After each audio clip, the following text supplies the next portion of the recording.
আসসালামু আলাইকুম। আমাদের কাছে একটা কনফিউশন আছে যে what is the difference between because and because of.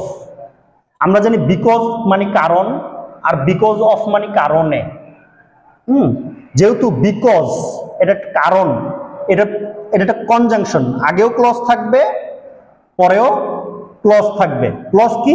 যেখানে সাবজেক্ট থাকে এবং ফাইনাইট ভার্ব থাকে, এটাকে গ্রামাটিক্যালি ভাষায় বলা হয় ক্লজ, মানে সাবজেক্ট ভার্ব। যেরকম আই কুড নট গো, মানে আই আর গো, আর গোর মানে যাইতে পারি নাই, কুড নট গো, এতটুকু বলা হয় ক্লজ।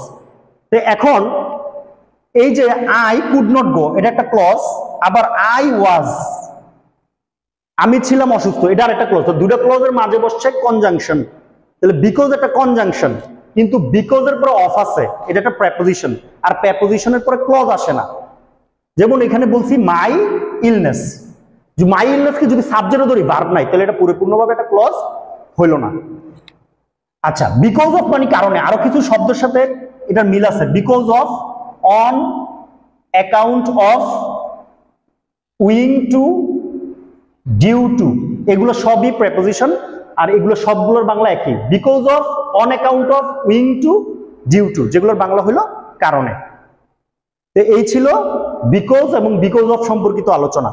সবার জন্য শুভকামনা। Thanks for watching.